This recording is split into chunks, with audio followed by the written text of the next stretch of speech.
जय Hind, good morning. दो part तक आप लोग देख चुके थे अध्याय 6 का। अब आगे हम लोग तीसरे पार्ट से देखते हैं। लेसन आपका चल रहा था वैश्वीकरण। वैश्वीकरण के विदेशी व्यापार और विदेशी निवेश का उदारीकरण हम लोग का टॉपिक बाकी था, उससे आगे हम लोग देखते हैं। तो टॉपिक आपका है कि विदेशी व्यापार एवं विदेशी निवेश का उदारीकरण कर रहा है कि अपनी योजना को शुरू के वर्षों में भारत में विदेशी व्यापार यानी भारत जो देश है वहां पे विदेशी व्यापार और विदेशी निवेश पर प्रतिबंध रखा था। यानी जब व्यापार शुरू हुआ तो उस समय भारत विदेशी व्यापार को प्रतिबंधित किए हुए था, यानी उसको रोके हुए था। ना तो यहाँ कोई बिजनेस लगा सकता है, ना तो निवेश कर सकता है, क्योंकि यहाँ नीति घरेलू उत्पादों के हितों की रक्षा करना था। यानी जो सकल घरेलू उत्पाद होते हैं, जो घरों में हम लोग छोटे स्तर पर उत्पाद करते हैं, बिजनेस करते हैं, उसके लिए इस चीज को रोका गया था। किंतु 1991 को उदारीकरण की नीति का प्रारंभ होते हैं, यानी 1991 में जो उदारीकरण का नीति हुआ, उस नीति के तहत ये सारे प्रतिबंधों को हटा दिया गया और मुक्त व्यापार की नीति अपनाई गई, जिससे हम अपना बिजनेस किसी भी देश में जाकर कर सकते हैं और किसी भी देश वाला हमारे देश में आकर बिजनेस कर सकता है। अब कह रहा है व्यापार अवरोध। व्यापार अवरोध क्या है? इस अवरोध को इसलिए कहा जाता है क्योंकि यहाँ कुछ प्रतिबंध लगता है जो सरकार व्यापार में अवरोध का प्रयोग करके विदेशी व्यापार में वृद्धि या कटौती कर कौन सी वस्तु को कितनी मात्रा में आयात होगी। यानी व्यापार अवरोध मतलब हमारे देश को देखा जाता है एवरेज कौन सी वस्तु का उत्पादन कितना है और उसी अनुसार से हमारे देश में उस वस्तु को आयात या निर्यात पर ध्यान दिया जाता है, कितना खरीदा जाए और कितना बेचा जाए, वही होता है व्यापार अवरोध। आगे कह रहा है डब्ल्यूटीओ। डब्ल्यूटीओ के बारे में मैंने पहले भी आपको बताया है, वर्ल्ड ट्रेड ऑर्गेनाइजेशन यानी विश्व व्यापार संगठन। यही संगठन जो है वो क्या करता है, पूरे विश्व में व्यापार को करने का समझिए कि उन्मुक्त तरीके से आपको आजादी देता है। यानी विश्व व्यापार संगठन एक अंतर्राष्ट्रीय संगठन है जिसका उद्देश्य है व्यापार का उदार करना, यानी ये सभी जगह व्यापार एक देश से दूसरे देश में स्वतंत्रता पूर्वक कर सकते हैं। इसकी स्थापना जनवरी 1995 में की थी। मैंने बताया भी था कि डब्ल्यूटीओ की स्थापना 1995 ईस्वी में की गई थी। तो डब्ल्यूटीओ की स्थापना जनवरी 1995 में 1 जनवरी को किया गया था। भारत भी इसका सदस्य है। 2006 के आंकड़ा के अनुसार बता रहा था कि 149 देश हैं, किंतु अभी वर्तमान में लगता है कि 192-93 देश है डब्ल्यूटीओ का। तो ये क्या करता है, ये सभी देशों को आजादी देता है, स्वतंत्रता देता है। जो देश इसमें सदस्य के रूप में शामिल होते हैं उनको व्यापार करने की छूट देती है। अब क्या है, भारत में वैश्वीकरण क्यों? भारत में वैश्वीकरण क्यों आवश्यकता है भारत में वैश्वीकरण की? तो कह रहा है कि विकास की वर्तमान स्थिति को देखते हुए भारत में उद्योग धंधे एवं व्यापार एवं नए प्रौद्योगिकी के ज्ञान की आवश्यकता अत्यंत है। यानी जो जिस तरीके से अन्य देश बढ़ रहा है, तकनीकी बढ़ रही है, वैश्वीकरण बढ़ रहा है, उद्योग बढ़ रहे हैं, उस तरीके से भारत को भी आगे आना होगा और आगे आने का मात्र एक ही रास्ता है, वैश्वीकरण।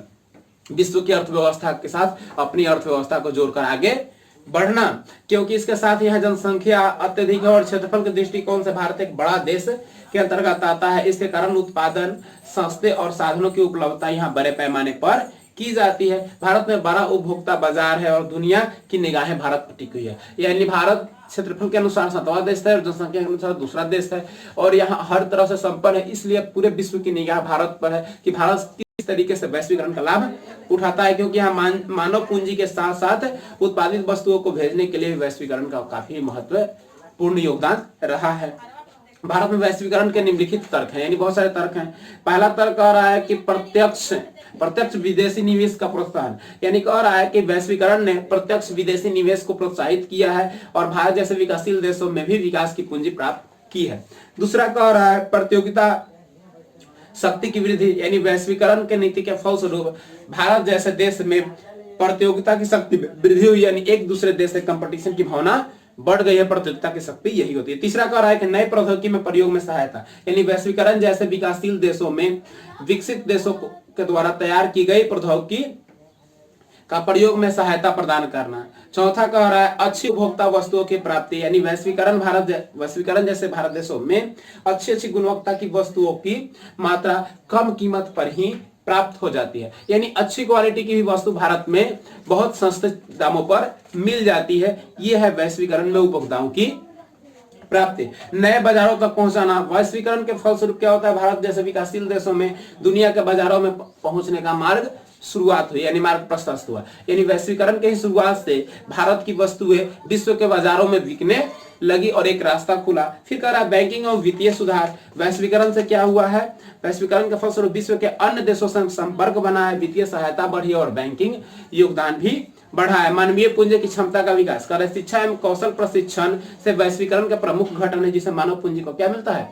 अत्यधिक बढ़ावा प्राप्त होता है। भारत सहित विश्व के अन्य देशों में वैश्वीकरण के गुण और दोष के लिए अक्सर विवाद उत्पन्न होता है। यानी भारत के साथ साथ अन्य देशों में भी इस चीज का विवाद होता है कि वैश्वीकरण का सकारात्मक पहलू पड़ेगा या नकारात्मक पहलू पड़ेगा। ये हमारे अर्थव्यवस्था के लिए घातक है, ये हमारे अर्थव्यवस्था के लिए फायदे है। क्योंकि आगे एक टॉपिक है वैश्वीकरण का प्रभाव बिहार पर, सकारात्मक प्रभाव और नकारात्मक प्रभाव। ये चीज आगे हम लोग जिक्र करेंगे। उससे पहले है वैश्वीकरण में ऐतिहासिक परिवेश 1991 ईस्वी के पूर्व। यानी वैश्वीकरण की प्रक्रिया विश्व की एक नई नीति नहीं है, यानी वैश्वीकरण कोई नया नहीं है। वैश्वीकरण की शुरुआत पहले भी हो चुकी है, किंतु आज बृहत मात्रा में संगठन बनाकर किया जा रहा है। कहा कि 1870 से लेकर 1914 के दौरान भी ऐसा दौर देखा गया है कि वैश्वीकरण अपने प्रथम चरण में अनेक समस्या उत्पन्न हुई। यानी ऐसा देखा गया कि वैश्वीकरण का जो प्रथम चरण था, पहला चरण था, उस चरण में भी अनेक समस्याएं उत्पन्न हुई और 19वीं सदी तक अंतरराष्ट्रीय व्यापार के माध्यम से विश्व की अर्थव्यवस्था को एक तरह से संगठित किया गया। यानी कह रहा है कि 19वीं सदी के अंत तक क्या किया गया? इसको संगठन किया गया है और संगठन के दौरान इसको अनेक पहलू और अनेक आयाम दिए गए हैं। इस बात में वैश्वीकरण के दोनों चरणों के भिन्न भिन्न अंतरराष्ट्रीय प्रवास एवं देशांतर। पिछले चरण 1870 से 1914 में बड़े पैमाने पर श्रमिक का सीधा प्रवाह किया गया है और इस चरण में एक प्रवाह की गति धीमी हो गई और इसका स्वरूप क्या कर दिया गया? स्वरूप भी इसका बदल गया। वैश्वीकरण में यह संभव बनाने का कारक है जो दोनों के दौरान एक सामान्य थे और जिन दो देशों के बीच पूंजी, श्रम और आवागमन के लिए कोई रोक नहीं था। भाप के जहाज, रेल इंजन और अन्य प्रकार के जो यातायात और परिवहनों का आदान प्रदान आसानी से किया जा सकता था। ये वैश्वीकरण के प्रभाव और अन्य प्रकार का नई नई तकनीकियों का भी प्रचार प्रसार वैश्वीकरण के माध्यम से हुआ। अब कह रहा है कि वैश्वीकरण का बिहार पर प्रभाव, ये टॉपिक हमें देखना है कि वैश्वीकरण का बिहार पर क्या प्रभाव पड़ा। तो कह रहा है कि वैश्वीकरण के कारण बिहार में आर्थिक परिवेश बदला है और यहाँ के आर्थिक विकास अन्य राज्यों के मुकाबले पूंजी की निवेश करने की आवश्यकता है। यानी कह रहा है कि अन्य राज्यों से ज्यादा बिहार में पूंजी निवेश करने की आवश्यकता है, क्योंकि यहाँ पे संसाधन की क्या है? कमी है। पूंजी के संबंध में यह कहा जाए कि यह तरलता के नीचे भूमि को पानी को आकर्षित करने के लिए पूंजी निवेश वहां, यानी कहने का मतलब कह रहा है कि धरती तो है लेकिन उसके अंदर पानी जब तक नहीं होगा वो सिंचित नहीं होगा। इसी माध्यम से कह रहा है कि बिहार तो है लेकिन उसमें जब तक ले बाहरी जो राज्य है, बाहरी देश है, जब तक ले अपना पूंजी है निवेश नहीं करेगा, इसका विकास नहीं हो सकता है। यहाँ आर्थिक सामाजिक वातावरण स्वस्थ, पूंजी के लाभ अधिक हो सकते हैं। आर्थिक स्वास्थ्य का तात्पर्य है कि बिजली, पानी, सड़क, यातायात की सुविधा होना आवश्यक है। यानी वैसे जगह ही कोई बिजनेस लगाएगा जहां पे सारी मूलभूत सुविधाएं जो हैं होनी आवश्यक है। उसी तरह सामाजिक स्वास्थ्य एवं राज्य में अमन चैन की आवश्यकता है, यानी राज्य में शांति होने की आवश्यकता है। इसी प्रकार कोई वहां पे निवेश कर सकता है। बिहार में शक्ति साधन के रूप में बिजली की कवच अंदर अपना पूंजी निवेश कर सके और बिहार की शक्ति संसाधन में पूंजी निवेश कर सके।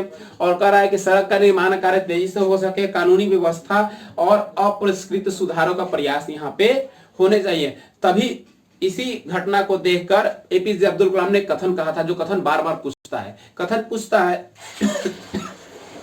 कि किसने कहा था कि देश के प्रगति के लिए बिहार की प्रगति अनिवार्य है। और पूछता है किस व्यक्ति का कथन है या किस राष्ट्रपति का कथन है कि देश के विकास के लिए राज्य के बिहार के विकास होनी आवश्यक है, तो ये कथन एपीजे अब्दुल कलाम का है। तो इसको आप लोग याद रखिएगा। कह रहा है कि वैश्वीकरण के वर्तमान युग में उपभोग एवं उत्पादन के क्षेत्र में पूरी दुनिया एक जैसी हो जाती है। यानी वैश्वीकरण एक ऐसा पहलू है जो क्या करता है, एक राज्य और एक देश को उस तरीके से समान गतिविधियों को संतुलन करने का काम करता है और साथ में सभी को लेकर विकास करने का मार्ग तैयार करता है। वैश्वीकरण वैसी पहलू है।